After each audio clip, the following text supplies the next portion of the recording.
마르코복음서 11장. 예루살렘에 입성하시다. 그들이 예루살렘 곧 올리브산 근처 베파게와 베타니아에 가까이 이르렀을 때 예수님께서 제자 둘을 보내며 말씀하셨다. 너희 맞은쪽 동네로 가거라. 그곳에 들어가면 아직 아무도 탄 적이 없는 어린 나귀 한 마리가 메어 있는 것을 곧 보게 될 것이다. 그것을 풀어 끌고 오너라. 누가 너희에게 왜 그러는 거요 하거든 주님께서 필요하셔서 그러는데 곧 이리로 돌려보내신답니다 하고 대답하여라. 그들이 가서 보니 과연 어린 나귀 한 마리가 바깥길 쪽으로 난 문 곁에 메어 있었다. 그래서 제자들이 그것을 푸는데 거기에 서 있던 이들 가운데 몇 사람이 왜 그 어린 나귀를 푸는 거요? 하고 물었다. 제자들이 예수님께서 일러주신 대로 말하였더니 그들이 막지 않았다.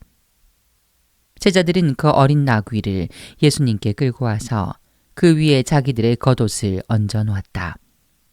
예수님께서 그 위에 올라 앉으시자 많은 이가 자기들의 겉옷을 길에 깔았다.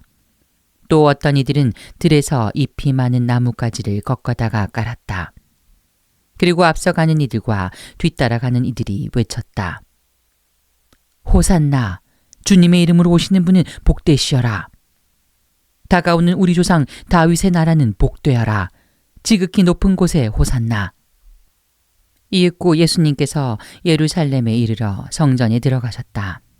그리고 그곳의 모든 것을 둘러보신 다음 날이 이미 저물었으므로 12 제자와 함께 베타니아로 나가셨다. 무화과 나무를 저주하시다. 이튿날 그들이 베타니아에서 나올 때에 예수님께서는 시장하셨다. 마침 잎이 무성한 무화과 나무를 멀리서 보시고 혹시 그 나무에 무엇이 달렸을까 하여 가까이 가보셨지만 잎사귀 밖에는 아무것도 보이지 않았다. 무화과 철이 아니었기 때문이다. 예수님께서는 그 나무를 향하여 이르셨다. 이제부터 영원히 어느 누구도 너에게서 열매를 따먹는 일이 없을 것이다. 제자들도 이 말씀을 들었다. 성전을 정화하시다. 그들은 예루살렘으로 갔다. 예수님께서는 성전에 들어가시어 그곳에서 사고 팔고 하는 자들을 쫓아내기 시작하셨다. 환전상들의 탁자와 비둘기 장수들의 의자도 둘러 엎으셨다. 또한 아무도 성전을 가로질러 물건을 나르지 못하게 하셨다.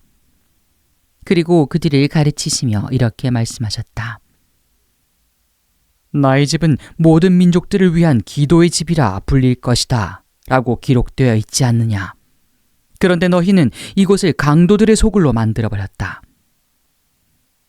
수석사제들과 율법학자들은 이 말씀을 듣고 그분을 없앨 방법을 찾았다.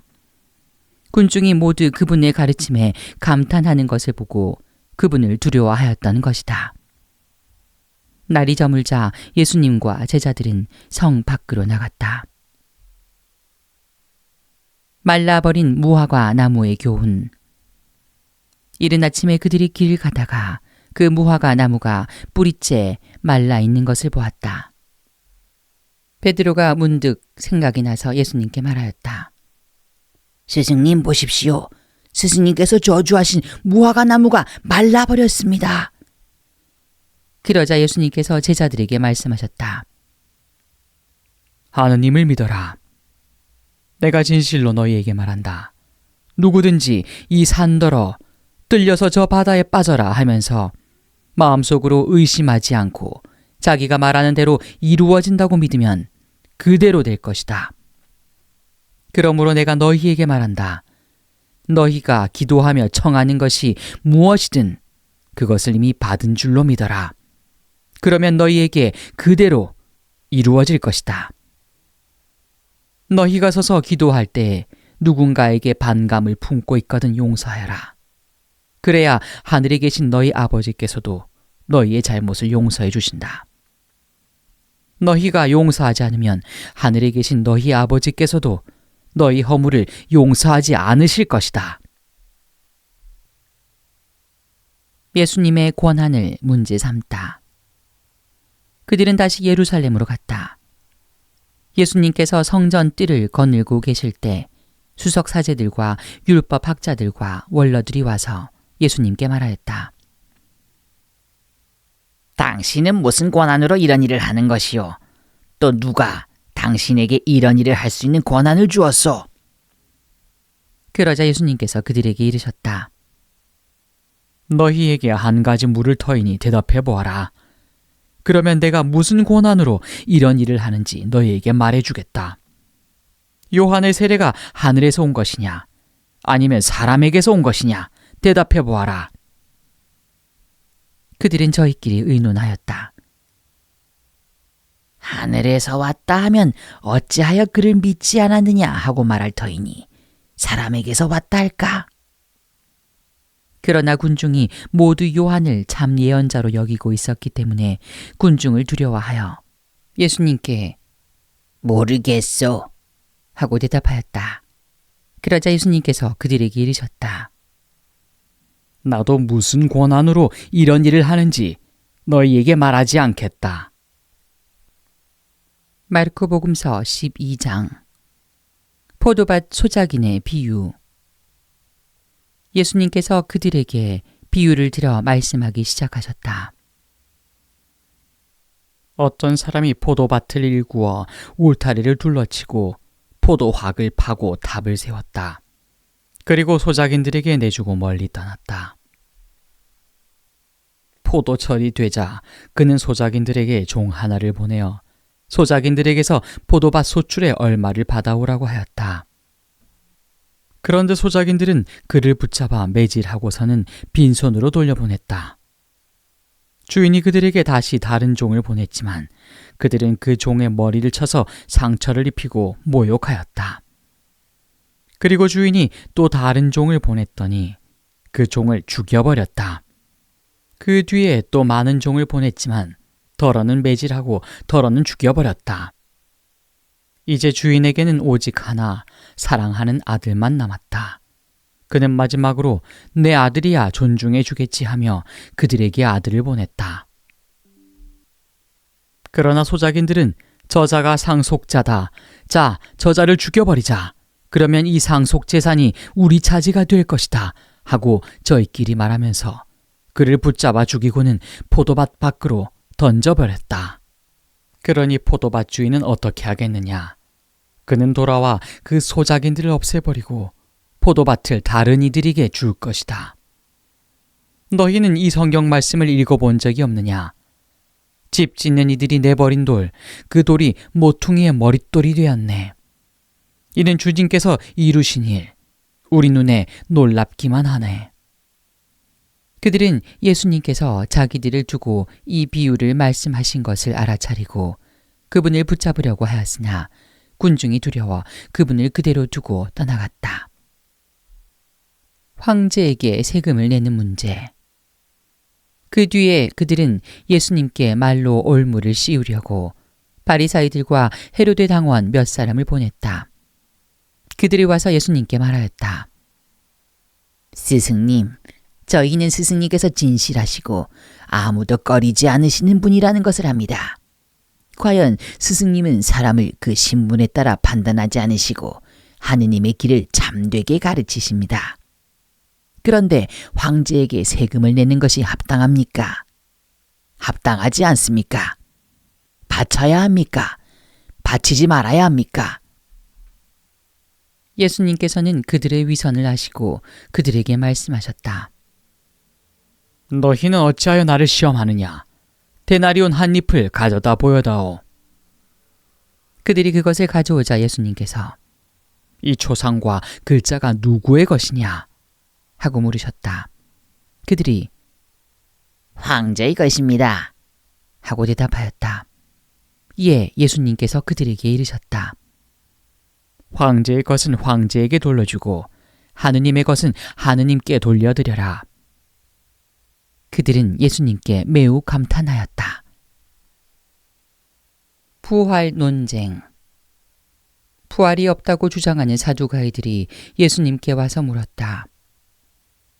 스승님, 모세는 어떤 사람의 형제가 자식 없이 아내만 두고 죽으면 그 사람이 죽은 이의 안위를 맞아들여 형제의 후사를 일으켜 주어야 한다고 저희를 위하여 기록해 놓았습니다. 그런데 7 형제가 있었습니다. 마지가 아내를 맞아들였는데 후사를 남기지 못하고 죽었습니다. 그래서 둘째가 그 여자를 맞아들였지만 후사를 두지 못한 채 죽었고 셋째도 그러하였습니다. 이렇게 7이 모두 후사를 남기지 못하였습니다. 맨 마지막으로 그 부인도 죽었습니다. 그러면 그들이 다시 살아나는 부활 때 그 여자는 그들 가운데 누구의 아내가 되겠습니까? 7이 다 그 여자를 아내로 맞아들였으니 말입니다. 예수님께서 그들에게 이르셨다. 너희가 성경도 모르고 하느님의 능력도 모르니까 그렇게 잘못 생각하는 것이 아니냐. 사람들이 죽은 이들 가운데에서 다시 살아날 때에는 장가 드는 일도 시집 가는 일도 없이 하늘에 있는 천사들과 같아진다. 그리고 죽은 이들이 되살아난다는 사실에 관해서는 모세의 책에 있는 떨기나무 대목에서 하느님께서 모세에게 어떻게 말씀하셨는지 읽어보지 않았느냐.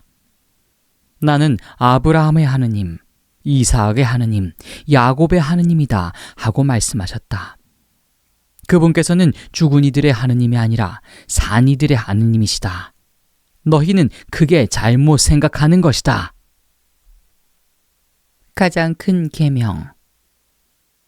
율법학자 한 사람이 이렇게 그들이 토론하는 것을 듣고 있다가 예수님께서 대답을 잘 하시는 것을 보고 그분께 다가와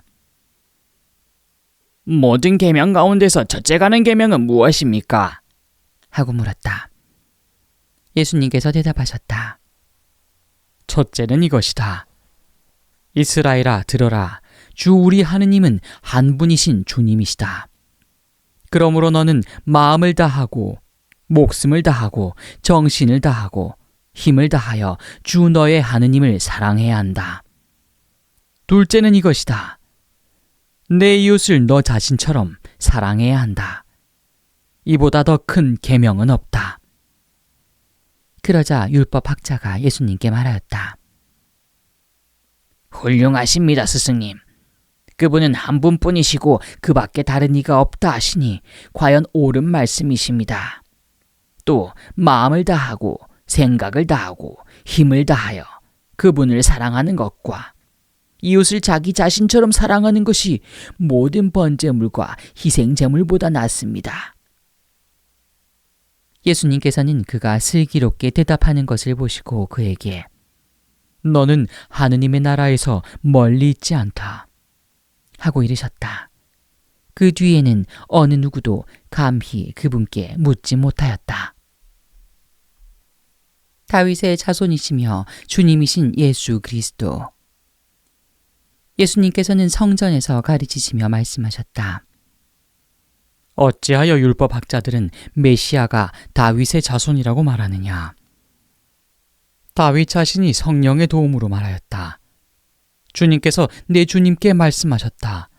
내 오른쪽에 앉아라. 내가 너의 원수들을 내 발 아래 잡아놓을 때까지. 이렇듯 다윗 스스로 메시아를 주님이라고 말하는데 어떻게 메시아가 다윗의 자손이 되느냐? 많은 군중이 예수님의 말씀을 기쁘게 들었다. 율법학자들을 조심하여라. 예수님께서는 가르치시면서 이렇게 이르셨다. 율법학자들을 조심하여라. 그들은 긴 겉옷을 입고 나다니며 장터에서 인사받기를 즐기고 회당에서는 높은 자리를, 잔치 때에는 윗자리를 즐긴다. 그들은 과부들의 가산을 등쳐먹으면서 남에게 보이려고 기도는 길게 한다. 이러한 자들은 더 엄중히 단죄를 받을 것이다. 가난한 과부의 헌금. 예수님께서 헌금함 맞은쪽에 앉으시어 사람들이 헌금함에 돈을 넣는 것을 보고 계셨다. 많은 부자들이 큰 돈을 넣었다. 그런데 가난한 과부 한 사람이 와서 렙돈 2닙을 넣었다. 그것은 쿼드란스 한 잎인 셈이다. 예수님께서 제자들을 가까이 불러 이르셨다. 내가 진실로 너희에게 말한다. 저 가난한 과부가 헌금함에 돈을 넣은 다른 사람들보다 더 많이 넣었다. 저들은 모두 풍족한 데에서 얼마씩 넣었지만 저 과부는 궁핍한 가운데에서 가진 것을, 곧 생활비를 모두 다 넣었기 때문이다.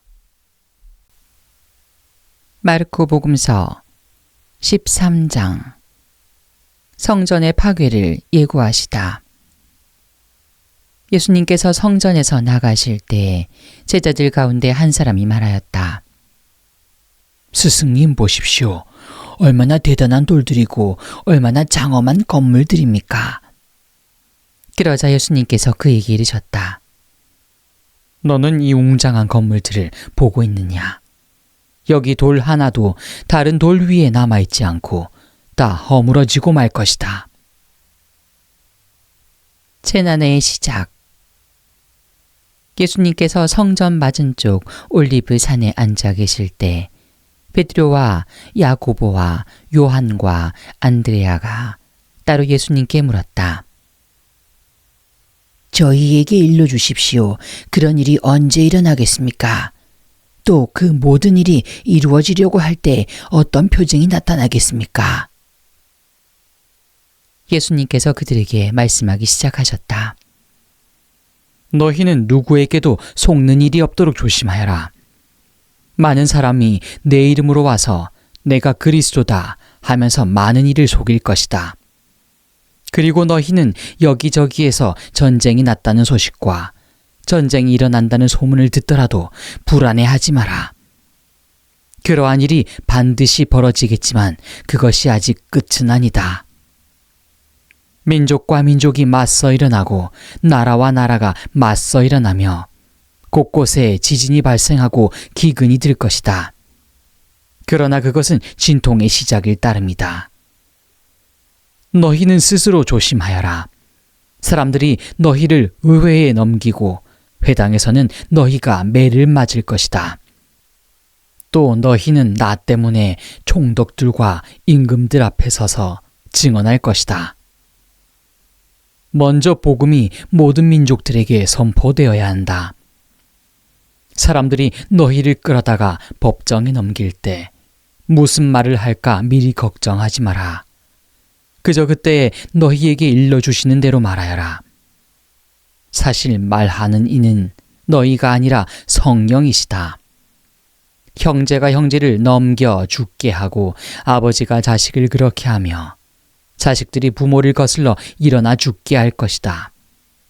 그리고 너희는 내 이름 때문에 모든 사람에게 미움을 받을 것이다. 그러나 끝까지 견디어내는 이는 구원을 받을 것이다.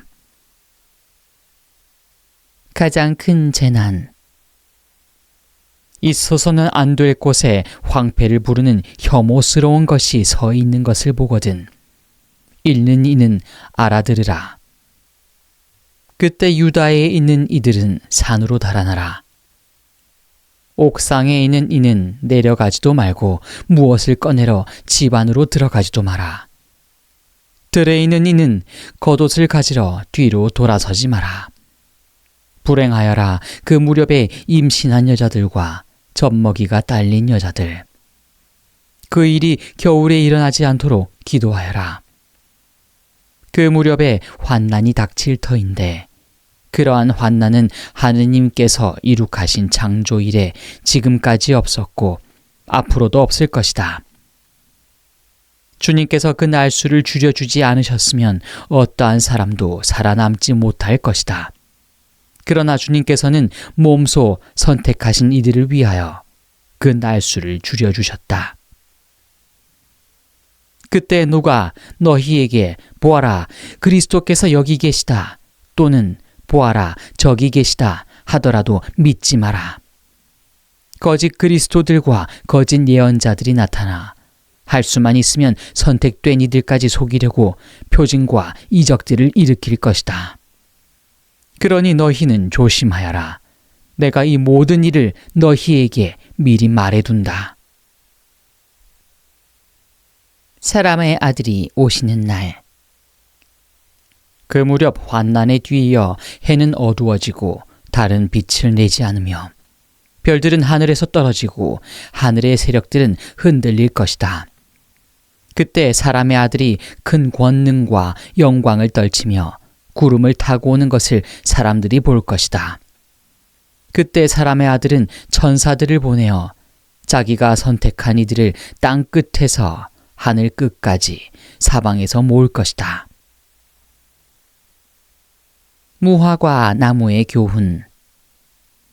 너희는 무화과 나무를 보고 그 비유를 깨달아라. 어느덧 가지가 부드러워지고 잎이 돋으면 여름이 가까이 온 줄을 알게 된다.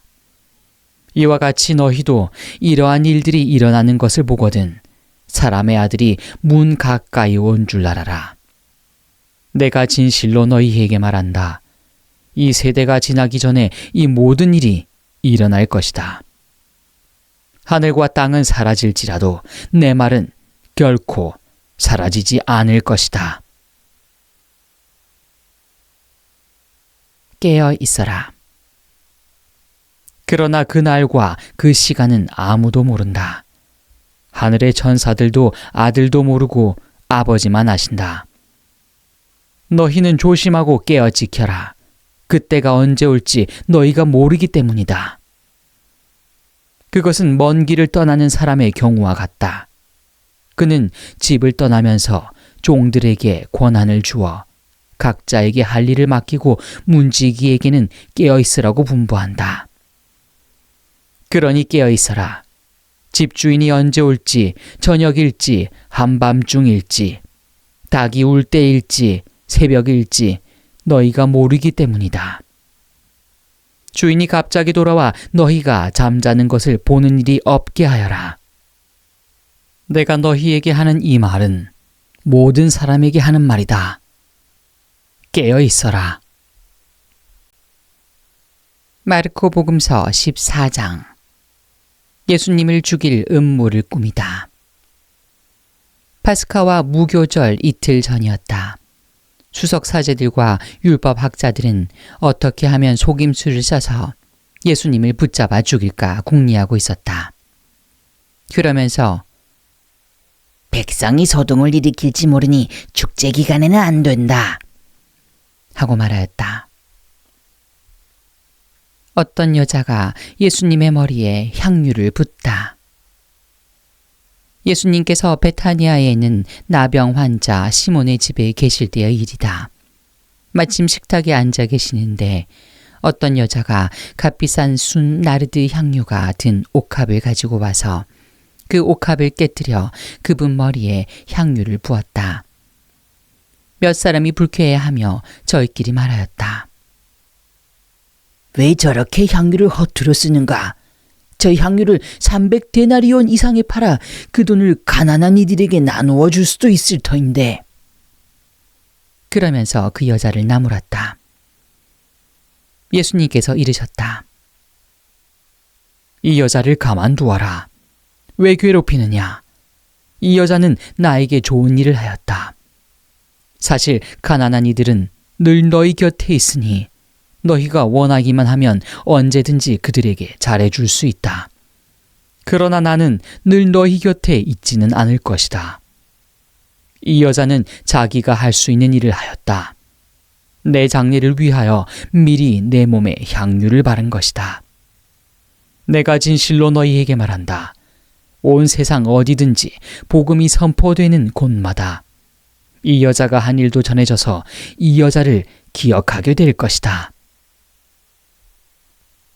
유다가 예수님을 배신하다. 12제자 가운데 하나인 유다 이스카리옷이 예수님을 수석 사제들에게 팔아넘기려고 그들을 찾아갔다. 그들은 그의 말을 듣고 기뻐하며 그에게 돈을 주기로 약속하였다. 그래서 유다는 예수님을 넘길 적당한 기회를 노렸다. 최후의 만찬을 준비하다. 무교절 첫날 곧 파스카 양을 잡는 날에 제자들이 예수님께 스승님께서 잡수실 파스카 음식을 어디에 가서 차리면 좋겠습니까? 하고 물었다. 그러자 예수님께서 제자 두 사람을 보내며 이르셨다. 도성 안으로 가거라. 그러면 물동이를 메고 가는 남자를 만날 터이니 그를 따라가거라. 그리고 그가 들어가는 집의 주인에게 스승님께서 내가 제자들과 함께 파스카 음식을 먹을 내 방이 어디 있느냐 하고 물으십니다 하여라. 그러면 그 사람이 이미 자리를 깔아 준비된 큰 2층 방을 보여줄 것이다. 거기에다 차려라. 제자들이 떠나 도성 안으로 가서 보니 예수님께서 일러주신 그대로였다. 그리하여 그들은 파스카 음식을 차렸다. 제자가 배신할 것을 예고하시다. 저녁 때가 되자 예수님께서 제자들과 함께 그곳으로 가셨다. 그들이 식탁에 앉아 음식을 먹고 있을 때 예수님께서 말씀하셨다. 내가 진실로 너희에게 말한다. 너희 가운데 한 사람, 나와 함께 음식을 먹고 있는 자가 나를 팔아넘길 것이다. 그러자 그들은 근심하며 차례로 저는 아니겠지요? 하고 묻기 시작하였다. 예수님께서 그들에게 이르셨다. 그는 12 가운데 하나로서 나와 함께 같은 대접에 빵을 적시는 사람이다. 사람의 아들은 자기에 관하여 성경에 기록된 대로 떠나간다. 그러나 불행하여라. 사람의 아들을 팔아넘기는 그 사람은 차라리 태어나지 않았더라면 자신에게 더 좋았을 것이다. 성찬례를 제정하시다. 그들이 음식을 먹고 있을 때에 예수님께서 빵을 들고 찬미를 드리신 다음 그것을 떼어 제자들에게 주시며 말씀하셨다. 받아라. 이는 내 몸이다. 또 잔을 들어 감사를 드리신 다음 제자들에게 주시니 모두 그것을 마셨다. 그때 예수님께서 그들에게 이르셨다. 이는 많은 사람을 위하여 흘리는 내 계약의 피다. 내가 진실로 너희에게 말한다. 내가 하느님 나라에서 새 포도주를 마실 그날까지 포도나무 열매로 빚은 것을 결코 다시는 마시지 않겠다. 그들은 찬미가를 부르고 나서 올리브 산으로 갔다. 베드로가 당신을 모른다고 할 것을 예고하시다. 예수님께서 제자들에게 말씀하셨다. 너희는 모두 떨어져 나갈 것이다. 성경에 내가 목자를 치리니 양들이 흩어지리라고 기록되어 있다. 그러나 나는 되살아나서 너희보다 먼저 갈릴레아로 갈 것이다. 그러자 베드로가 예수님께 말하였다. 모두 떨어져 나갈지라도 저는 그러지 않을 것입니다. 예수님께서 그에게 말씀하셨다. 내가 진실로 너에게 말한다. 오늘 이 밤 닭이 2번 울기 전에 너는 3번이나 나를 모른다고 할 것이다. 그러자 베드로가 더욱 힘주어 장담하였다. 스승님과 함께 죽는 한이더라도 저는 결코 스승님을 모른다고 하지 않겠습니다. 다른 이들도 모두 그렇게 말하였다. 겟세마니에서 기도하시다. 그들은 겟세마니라는 곳으로 갔다. 예수님께서는 제자들에게 내가 기도하는 동안 너희는 여기에 앉아 있어라 하고 말씀하신 다음 베드로와 야고보와 요한을 데리고 가셨다. 그분께서는 공포와 번민에 휩싸이기 시작하셨다. 그래서 그들에게 내 마음이 너무 괴로워 죽을 지경이다. 너희는 여기에 남아서 깨어 있어라 하고 말씀하셨다. 그런 다음 앞으로 조금 나아가 땅에 엎드리시어 하실 수만 있으면 그 시간이 당신을 비켜가게 해 주십사고 기도하시며 이렇게 말씀하셨다. 아빠, 아버지. 아버지께서는 무엇이든 하실 수 있으니 이 잔을 저에게서 거두어 주십시오. 그러나 제가 원하는 것을 하지 마시고 아버지께서 원하는 것을 하십시오. 그러고 나서 돌아와 보시니 제자들은 자고 있었다. 그래서 베드로에게 시몬아, 자고 있느냐? 1시간도 깨어 있을 수 없더란 말이냐? 너희는 유혹에 빠지지 않도록 깨어 기도하여라. 마음은 간절하나 몸이 따르지 못한다. 하시고 다시 가셔서 같은 말씀으로 기도하셨다. 그리고 다시 와 보시니 그들은 여전히 눈이 무겁게 내리감겨 자고 있었다. 그래서 제자들은 그분께 무슨 말씀을 드려야 할지 몰랐다. 예수님께서는 3번째 오셔서 그들에게 말씀하셨다. 아직도 자고 있느냐? 아직도 쉬고 있느냐? 이제 되었다. 시간이 되어 사람의 아들은 죄인들의 손에 넘어간다.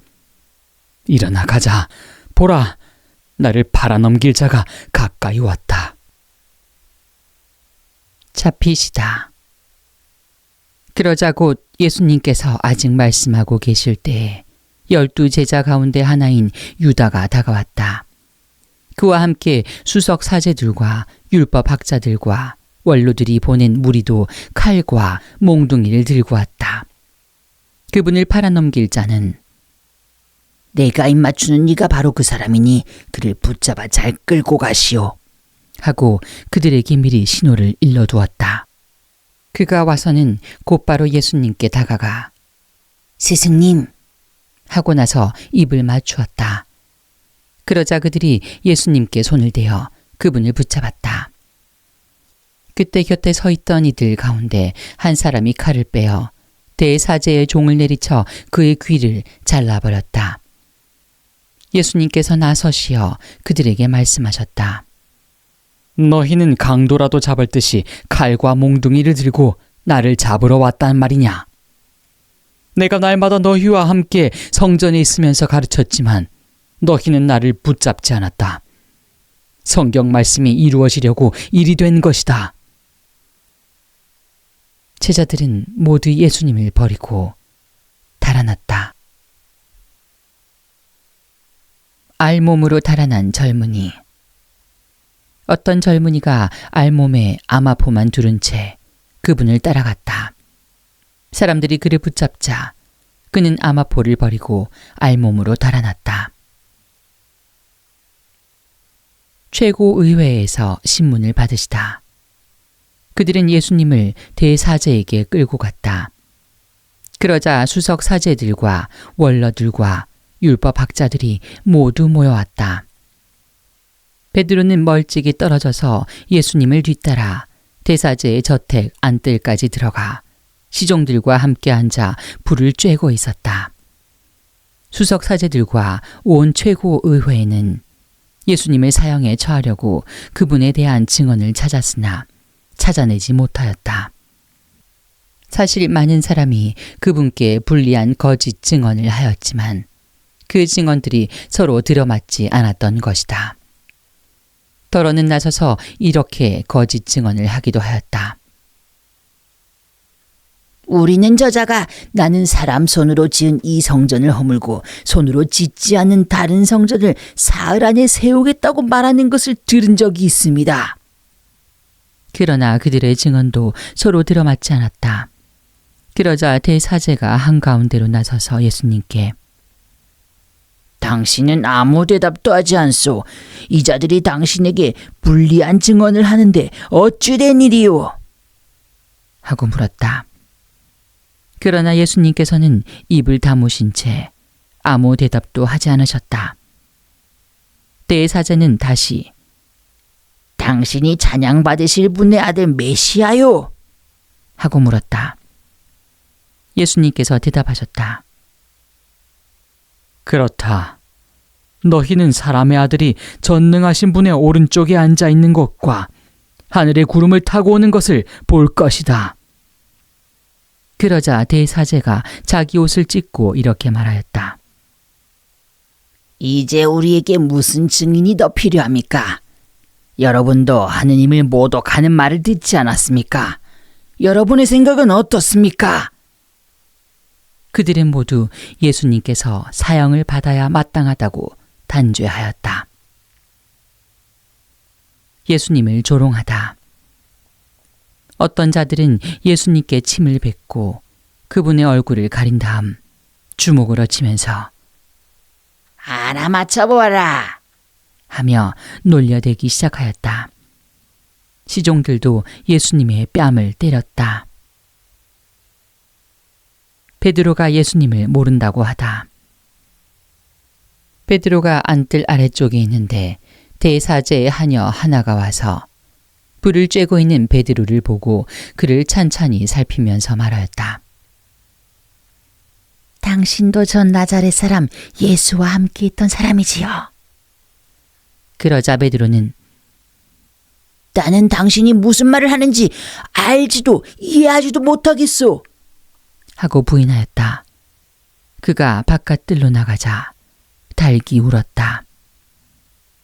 그 하녀가 베드로를 보면서 곁에 서 있는 이들에게 다시 이 사람은 그들과 한패예요. 하고 말하기 시작하였다. 그러나 베드로는 또 부인하였다. 그런데 조금 뒤에 곁에 서 있던 이들이 다시 베드로에게 당신은 갈릴레아 사람이니 그들과 한패임이 틀림없어. 하고 말하였다.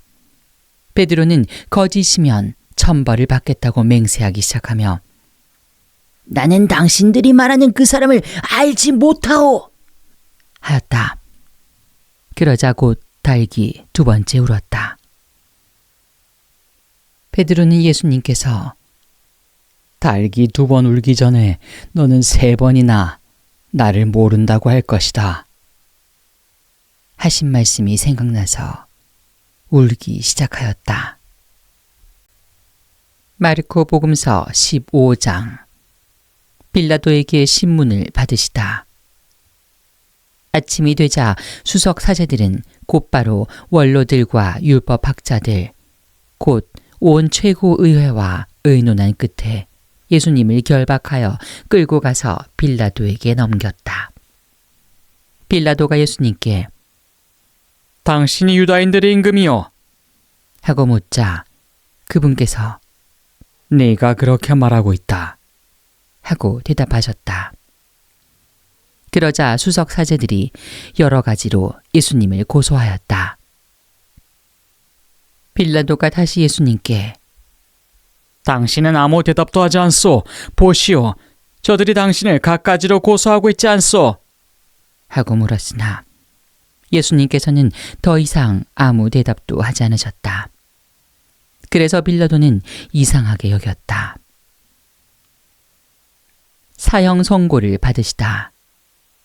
빌라도는 축제 때마다 사람들이 요구하는 죄수 하나를 풀어주곤 하였다. 마침 바라바라고 하는 사람이 반란 때에 살인을 저지른 반란 군과 함께 감옥에 있었다. 그래서 군중은 올라가 자기들에게 해오던 대로 해달라고 요청하기 시작하였다. 빌라도가 그들에게 유다인들의 임금을 풀어주기를 바라는 것이요. 하고 물었다. 그는 수석 사제들이 예수님을 시기하여 자기에게 넘겼음을 알고 있었던 것이다. 그러나 수석 사제들은 군중을 부추겨 그분이 아니라 바라바를 풀어달라고 청하게 하였다. 빌라도가 다시 그들에게 그러면 여러분이 유다인들의 임금이라고 부르는 이 사람은 어떻게 하기를 바라는 것이요? 하고 물었다. 그러자 그들은 십자가에 못 박으시오! 하고 거듭 소리 질렀다. 빌라도가 그들에게 도대체 그가 무슨 나쁜 짓을 하였다는 말이오? 하자 그들은 더욱 큰 소리로 십자가에 못 박으시오. 하고 거듭 소리 질렀다. 빌라도가 그들에게 도대체 그가 무슨 나쁜 짓을 하였다는 말이오? 하자 그들은 더욱 큰 소리로 십자가에 못 박으시오. 하고 외쳤다. 그리하여 빌라도는 군중을 만족시키려고 바라바를 풀어주고 예수님을 채찍질하게 한 다음 십자가에 못 박으라고 넘겨주었다. 군사들이 예수님을 조롱하다. 군사들은 예수님을 뜰 안으로 끌고 갔다. 그곳은 총독, 관저였다. 그들은 온 부대를 집합시킨 다음 그분께 자주색 옷을 입히고 가시관을 엮어 머리에 씌우고서는 유다인들의 임금님 만세! 하며 인사하기 시작하였다. 또 갈대로 그분의 머리를 때리고 침을 뱉고서는 무릎을 꿇고 엎드려 예수님께 절하였다. 그렇게 예수님을 조롱하고 나서 자주색 옷을 벗기고 그분의 겉옷을 입혔다. 그리고 예수님을 십자가에 못 박으러 끌고 나갔다. 십자가에 못 박히시다. 그들은 지나가는 어떤 사람에게 강제로 예수님의 십자가를 지게 하였다. 그는 키레네 사람 시몬으로서 알렉산드로스와 루포스의 아버지였는데 시골에서 올라오는 길이었다. 그들은 예수님을 골고타라는 곳으로 데리고 갔다. 이는 번역하면 해골터라는 뜻이다. 그들이 모략을 탄 포도주를 예수님께 건넸지만 그분께서는 받지 않으셨다. 그들은 예수님을 십자가에 못 박았다. 그러고 나서 그분의 겉옷을 나누어 가졌는데 누가 무엇을 차지할지 제비를 뽑아 결정하였다. 그들이 예수님을 십자가에 못 박은 때는 아침 9시였다. 그분의 죄명 배에는 유다인들의 임금이라고 쓰여 있었다. 그들은 예수님과 함께 강도 둘을 십자가에 못 박았는데 하나는 오른쪽에 다른 하나는 왼쪽에 못 박았다. 그리하여 그는 죄인들 가운데 하나로 헤아려졌다는 성경 말씀이 이루어졌다. 지나가는 자들이 머리를 흔들며 그분을 이렇게 모독하였다. 저런, 성전을 허물고 사흘 안에 다시 짓겠다더니 십자가에서 내려와 너 자신이나 구해보아라. 수석 사제들도 이런 식으로 율법 학자들과 함께 조롱하며 서로 말하였다. 다른 이들은 구원하였으면서 자신은 구원하지 못하는군. 우리가 보고 믿게 이스라엘의 임금 메시아는 지금 십자가에서 내려와 보시지. 예수님과 함께 십자가에 못 박힌 자들도 그분께 비아냥거렸다. 숨을 거두시다. 낮 12시가 되자 어둠이 온 땅에 덮여 오후 3시까지 계속되었다. 오후 3시에 예수님께서 큰 소리로 엘로이, 엘로이 레마 사박타니 하고 부르짖으셨다. 이는 번역하면 저의 하느님, 저의 하느님, 어찌하여 저를 버리셨습니까? 라는 뜻이다. 곁에 서 있던 자들 가운데 몇이 이 말씀을 듣고 저것 봐, 엘리야를 부르네 하고 말하였다.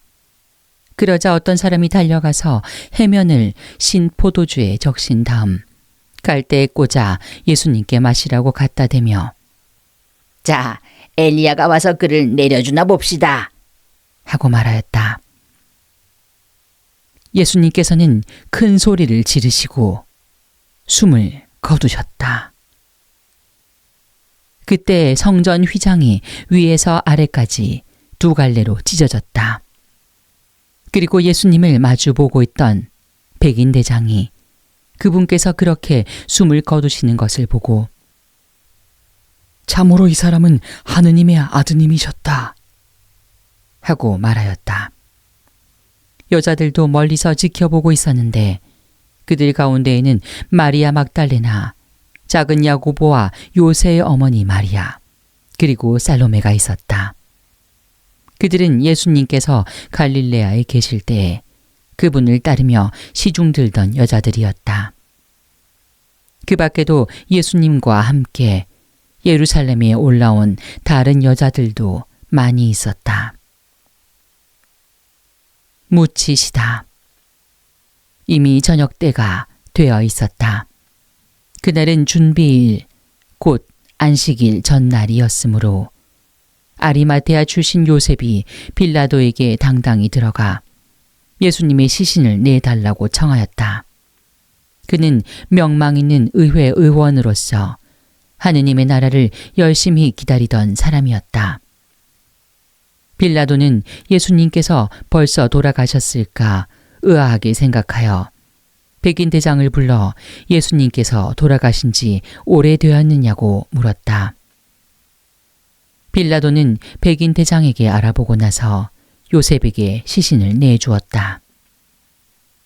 요셉은 아마포를 사 가지고 와서 그분의 시신을 내려 아마포로 싼 다음 바위를 깎아 만든 무덤에 모시고 무덤 입구에 돌을 굴려 막아 놓았다. 마리아 막달레나와 요새의 어머니 마리아는 그분을 어디에 모시는지 지켜보고 있었다. 마르코 복음서 16장. 부활하시다. 안식일이 지나자 마리아 막달레나와 야고보의 어머니 마리아와 살로메는 무덤에 가서 예수님께 발라드리려고 향료를 샀다. 그리고 주간 첫날 매우 이른 아침 해가 떠오를 무렵에 무덤으로 갔다. 그들은 누가 그 돌을 무덤 입구에서 굴려내 줄까요? 하고 서로 말하였다. 그러고는 눈을 들어 바라보니 그 돌이 이미 굴려져 있었다. 그것은 매우 큰 돌이었다.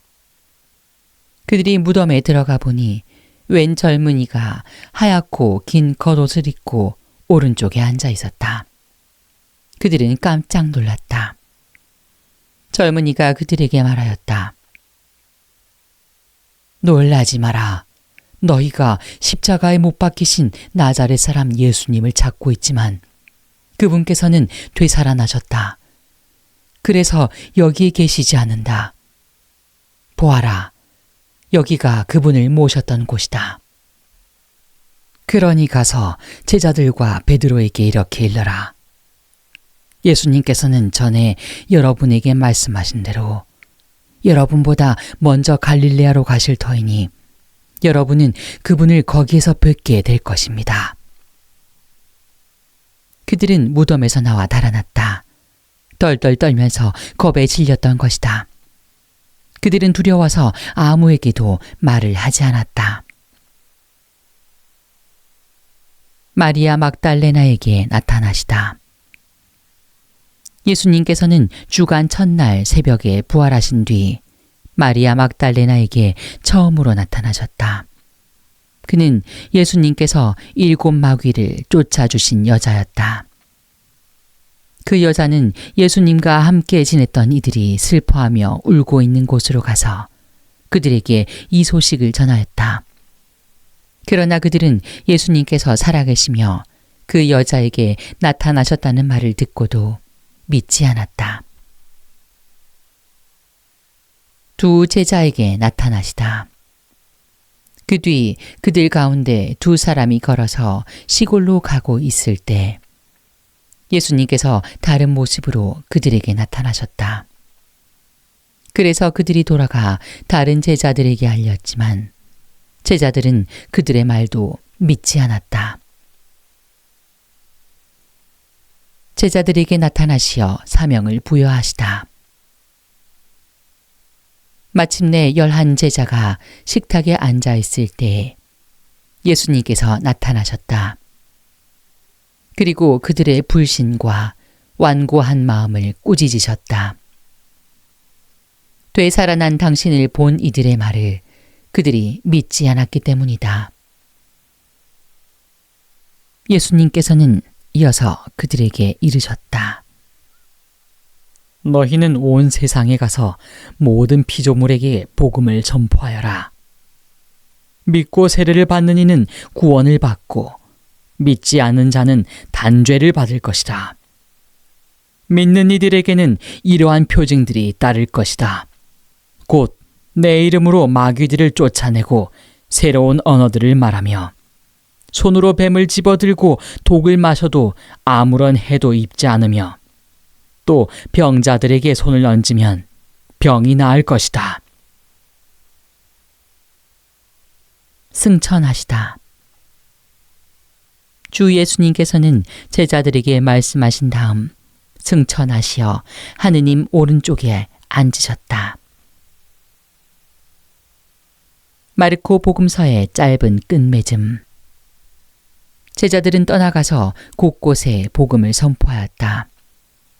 주님께서는 그들과 함께 일하시면서 표징들이 뒤따르게 하시어 그들이 전하는 말씀을 확증해 주셨다. 그 여자들은 자기들에게 분부하신 모든 것을 베드로와 그 동료들에게 간추려서 이야기해 주었다.